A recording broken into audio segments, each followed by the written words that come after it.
पन्नगे च सुरेन्द्रे च कौशिके पाद संस्पृशि निर्विशेष मनस्काय श्री वीरस्वामिने नमः। भगवती सूत्र में कहा गया है, किं ते भन्ते फासूय विहारम सौम्या दल्नम आरामेषु उज्जानेषु देवकुलेषु सभासु पवासु इत्थि पशु पंडग विवज्यासु वसहीसु फासु एष निजम पीड फलग सिद्धा संथारगम उपसंपज्जितानं विहरामि चित्तम फासुय विहारम। सौमिल ब्राह्मण परम वंदनीय, परम श्रद्धेय, परम आराध्य, प्रातः स्मरणीय श्रवण भगवान महावीर के उपपात में उपस्थित है। और चर्चा वार्ता का प्रसंग, श्रृंखला, उस श्रृंखला की एक कड़ी यह भी कि सौमिल ने परम प्रभु महावीर से पूछा, भन्ते वह प्रासुक विहार क्या है? प्रासुक विहार क्या चीज है? भगवान महावीर ने उत्तर दिया कि सौमिल, प्रासुक विहार क्या है? मैं आरामों, उद्यानों, देवकुलों, सभाओं, प्रपाओं आदि स्त्री पुरुष और नपुंसक रहित बस्तियों में प्रवास करता हूं, विहार करता हूं। प्रासुक ऐसनीय पीठ फलक सैया और संस्थारक को ग्रहण कर विहार करता हूं, वह प्रासुक विहार है। एक साधु विहार करता है, प्रवास भी करता है। प्रवास करता है तो कुछ उपकरण भी, सामग्री भी, मकान भी अपेक्षित होता है साधु को। कहीं रहना है, थोड़ा लंबा रहना है तो उपयुक्त बसती, मकान, स्थान भी चाहिए।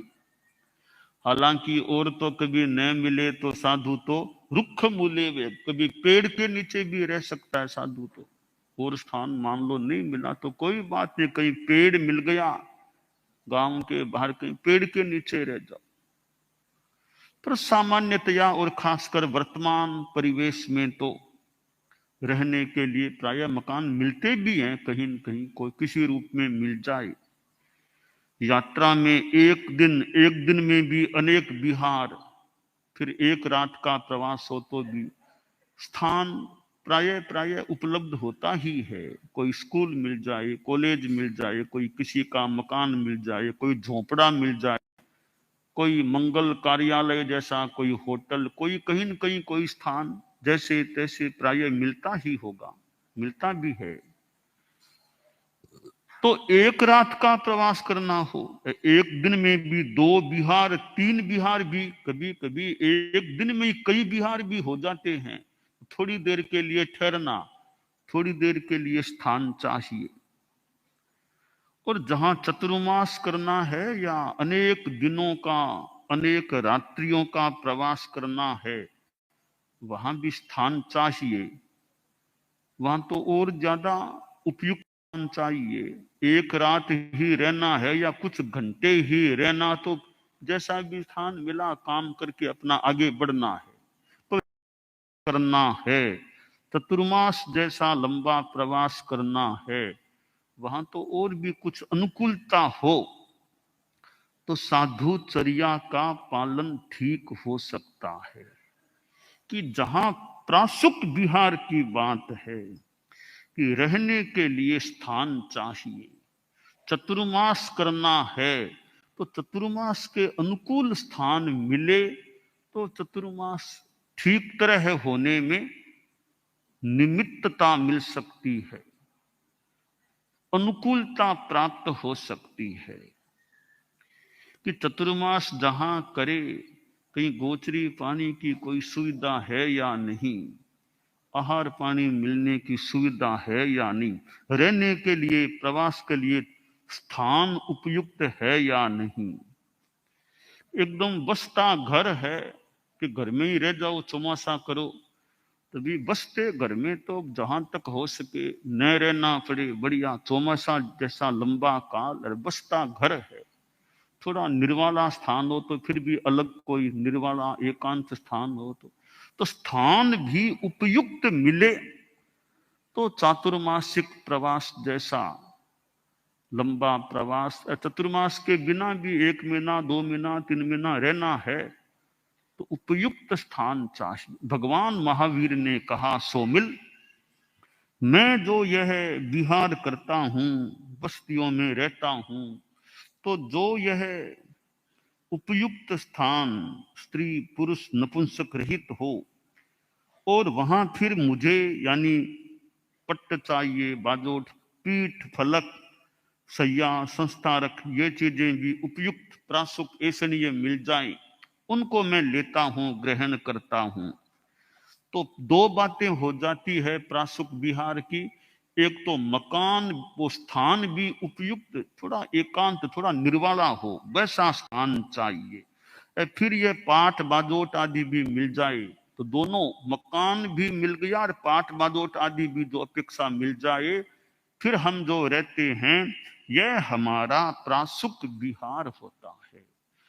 तो साधु चारित्रात्मा के लिए यह प्रासुक विहार वांछनीय है कि रहने का स्थान साधना के अनुकूल होना चाहिए, चर्या के अनुकूल हो, वह स्थान अधिक अच्छा रह सकता है।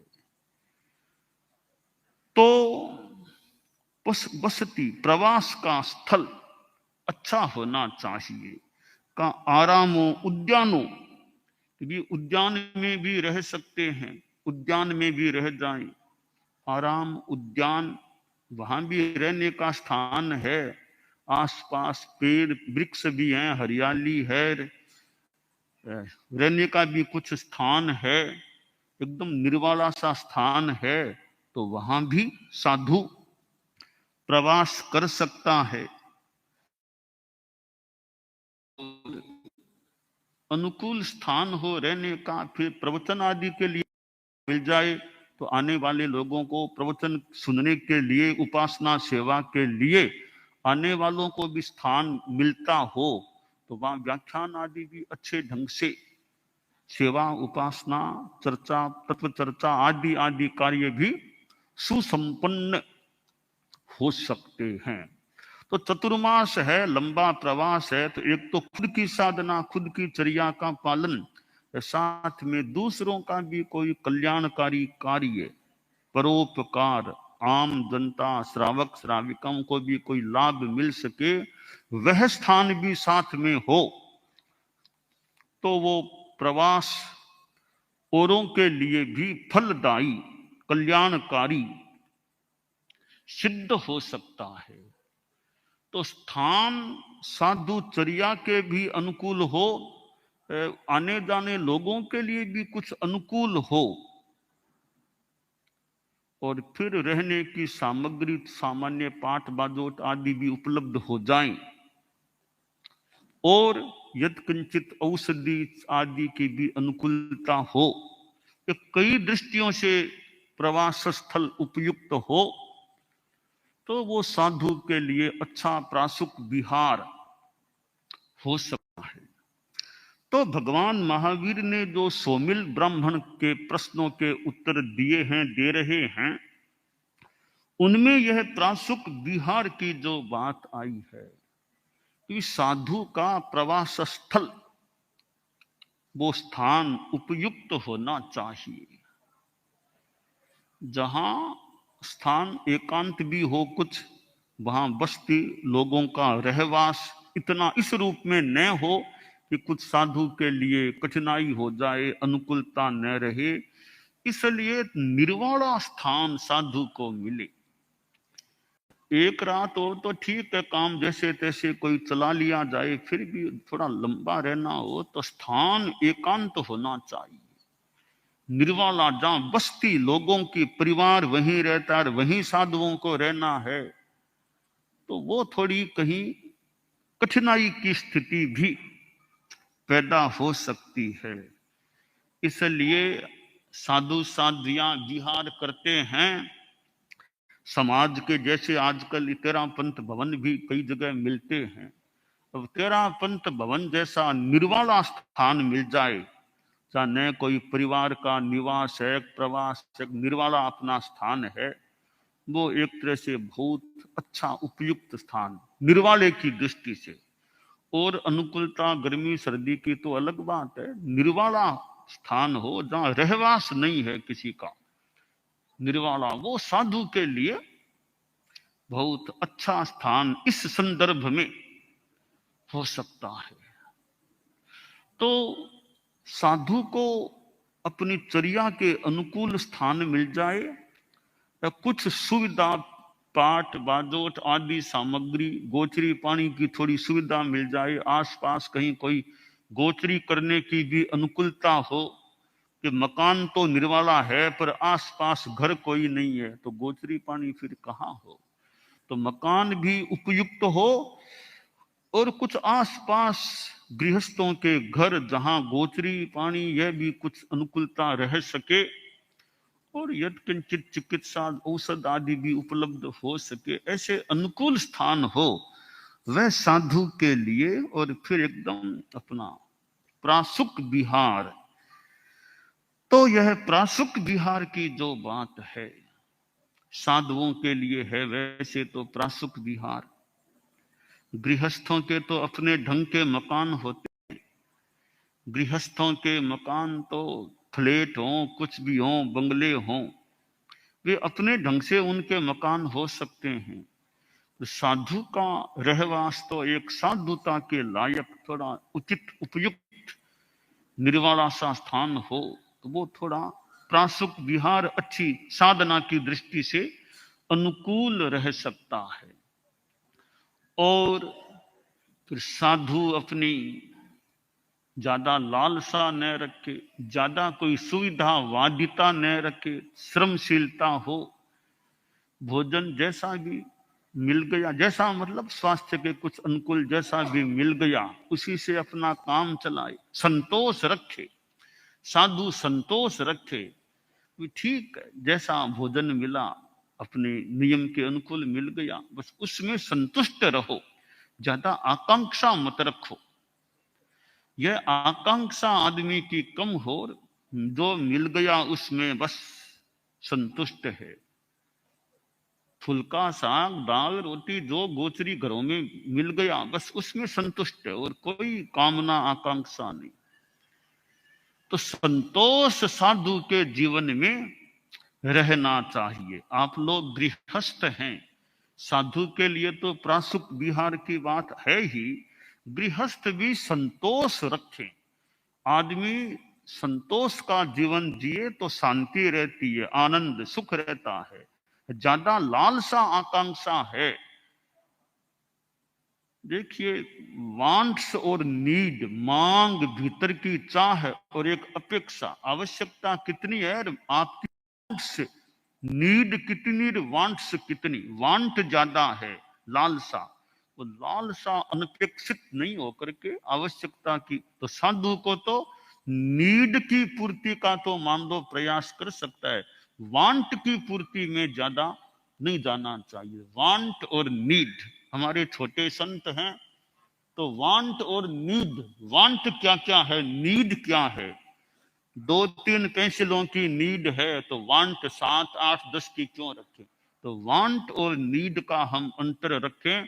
गृहस्थ भी कि अपरिग्रह क्या है, गृहस्थ की इच्छा प्रमाण भी कि वांट और नीड, इस पर ध्यान दो, आपको नीड, अपेक्षा, आवश्यकता कितनी है और आपकी लालसा कितनी। सघन साधना शिविर के साधक संभागी बैठे हैं, छोटे बच्चे, छोटे भी हैं, कुछ थोड़े बड़े भी हैं, तो सघन साधना में यह भी एक पाठ सीखो या सीखना चाहिए कि वांट और नीड में अंतर है। वांट कितनी है, नीड कितनी है। तुम बच्चे हो तो वांट, कुछ थोड़े बड़े भी हैं, भी जरूरत कितनी है चीजों की, खाने में, पीने में, पहनने में, और जरूरत कितनी है, वास्तविक जरूरत कितनी। एक तो वो बात, एक वांट कितनी। उस बच्चे ने वो ड्रेस पहनी है तो मुझे भी वो ड्रेस चाहिए। उस बच्चे के पास वैसी बैग है, मुझे भी वैसी बैग ला करके दो।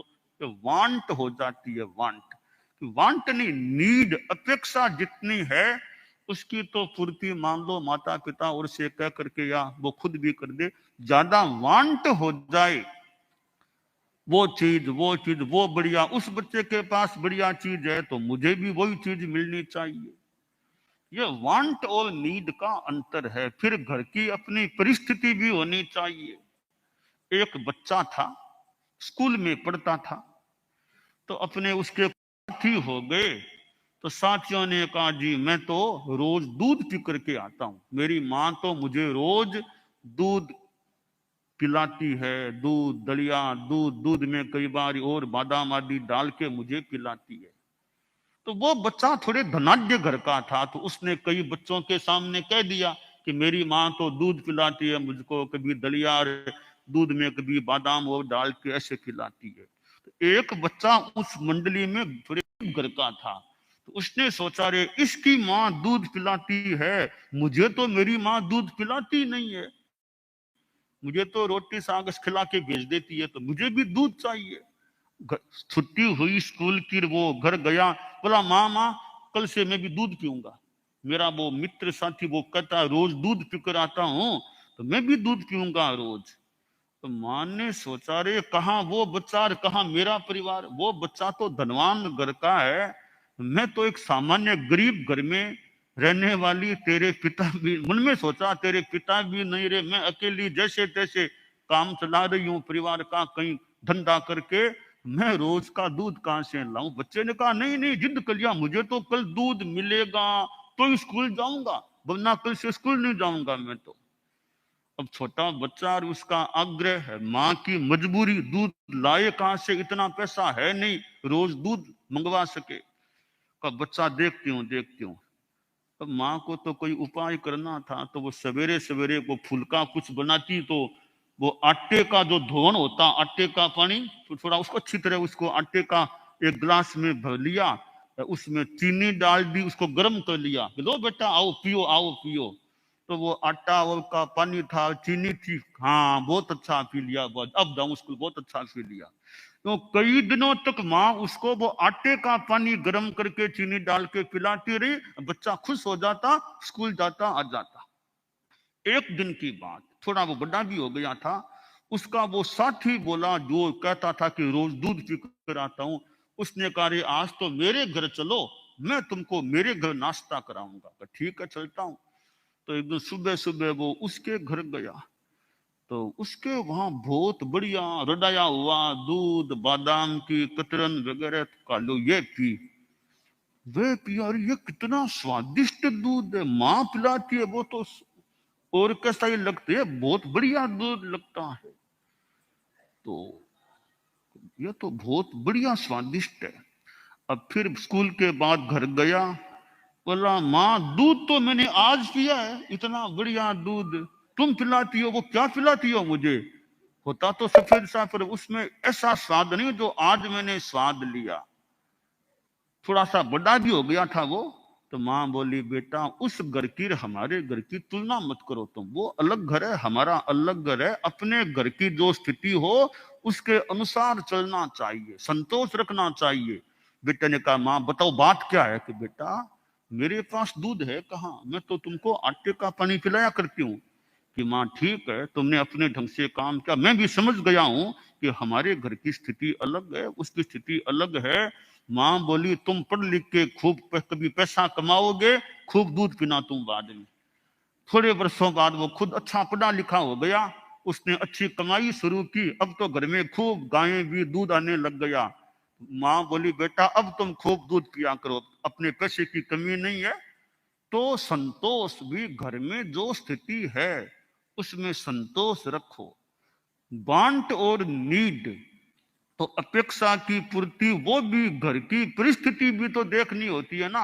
अपेक्षा तो है दूध आदि की, दूध आदि की व्यवस्था घर में है या नहीं, इतनी आर्थिक स्थिति है या नहीं।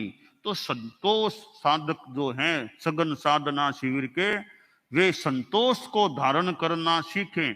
घर में तुम भी बच्चे हो, ऐसा मां से जिद नहीं करना कि हमें तो वो चीज ला के दो, जो घर में है वो संतोष है, ज्यादा कोई लालसा नहीं। तो यह संतोष है। हमारे छोटे छोटे संत भी हैं, वो तो खैर संत पुरुष हैं, तो संतोष अपने जो गोचरी में मिल गया उसमें संतोष है। कहते हैं राजा भोज, बस वो सामान्य भोजन मिल गया अपना खाना पीने का, राजा भोज यानी उसी में संतोष है, उसी में आनंद है।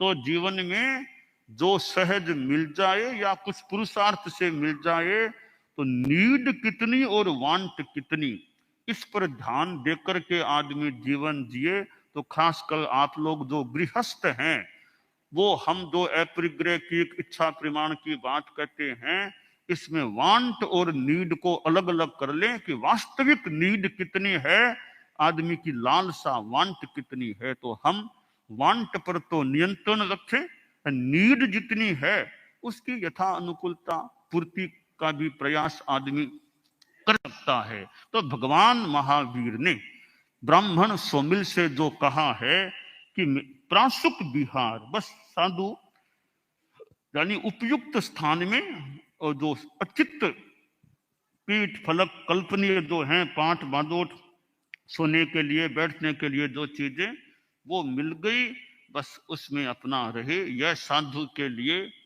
भगवान की भाषा में, आगम की भाषा में मैं यानी मेरे लिए, मेरा मैं, यह जो प्रासुक विहार है वो उपयुक्त स्थान उपयुक्त सामग्री लेकर के वहां प्रवास किया जाता है, विहरण किया जाता है, वह प्रासुक विहार हो जाता है। तो ब्राह्मण सोमिल के अनेक प्रश्नों में से एक प्रश्न प्रासुक विहार के बारे में था, उसका भी उत्तर परम प्रभु महावीर ने यहाँ इस रूप में दिया है। दानान शिष्ठम अभय पयाणम सच्चे सुया अणवज्जं वयं